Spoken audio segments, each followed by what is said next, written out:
এই নাও এই মাসের স্যালারির টাকা।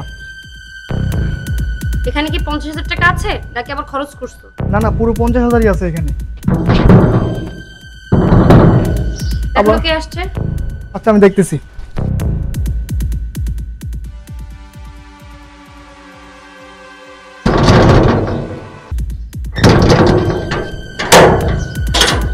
বাবা আপনি আসসালামু আলাইকুম। বাবা ওয়ালাইকুম সালাম। আসেন ভিতরে আসেন বাবা।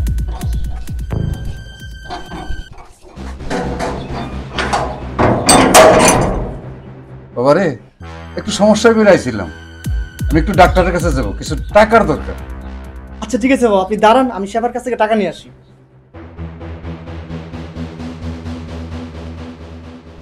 শেফা, ও আব্বা আসছে কিছু টাকার জন্য, আব্বার অসুস্থ তো ডাক্তার দেখাতে যাবে।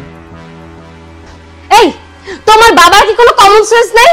যখনই শুনেছে তুমি বেতন পেয়েছো অমনি আমাদের বাড়িতে চলে এসেছে। এই তোমার বাবার কি সারাদিন ওষুধ লেগেই থাকে নাকি? হ্যাঁ, যখনই আসে তখনই শুনি তার অসুখ অসুখ অসুখ। আমি তো বুঝি সবকিছু, সে হলো যে টাকা নেওয়ার ফোন দিয়ে এটে আসে, আমি কিছু বুঝি না। হ্যাঁ যাও, তোমার বাবাকে এক্ষুনি গিয়ে ঘাড় ধাক্কা দিয়ে বাড়ি থেকে বের করে দাও। তুমি যদি ঘাড় ধাক্কা দিয়ে বের না করে দাও তাহলে আমি এই বাড়ি ছেড়ে চলে যাবো। আচ্ছা ঠিক আছে, আমি বের করে দিয়ে আসতেছি। এই আসেন, আসেন, বেরোন, বেরোন।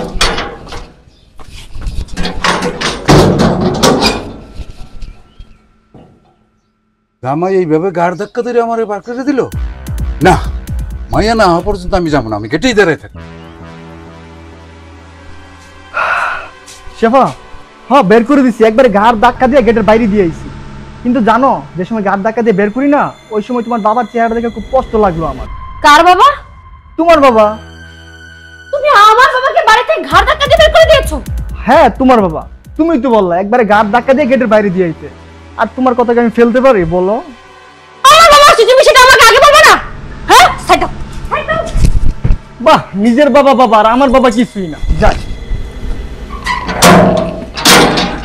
বাবা ভিতরে চলো। না মা, আমি আর ভিতরে যাবো না। তোর জামাই আমার যেভাবে গাড় ধাক্কা ধরে বার করে দিছে, আমি আর ভিতরে যাবো না।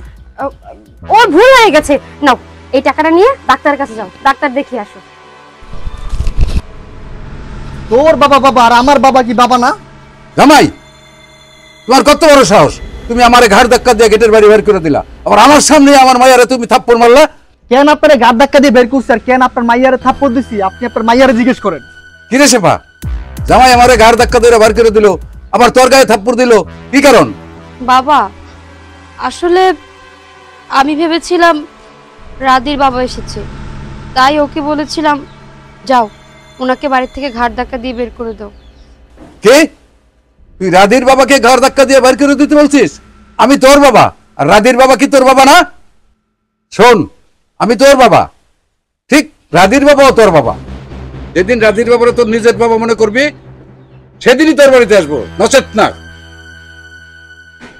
বাবা! রাধি, আমার ভুল হয়ে গেছে, তোমার বাবাকে আমি সবসময় অপমানিত করি, তাকে দেখলে ঘৃণার চোখে দেখি, এটা ঠিক না। আজকে বাবা আমাকে বুঝিয়ে দিয়ে গেছে, আমি যেটা করেছি ভুল করেছি, আমাকে তুমি মাফ করে দাও। হ্যাঁ মাফ করে দিছি, তুমি যাতে তোমার নিজের ভুলটা বুঝতে পারছো, মাফ করে দিছি তোমার। চলো বাড়ি। আচ্ছা।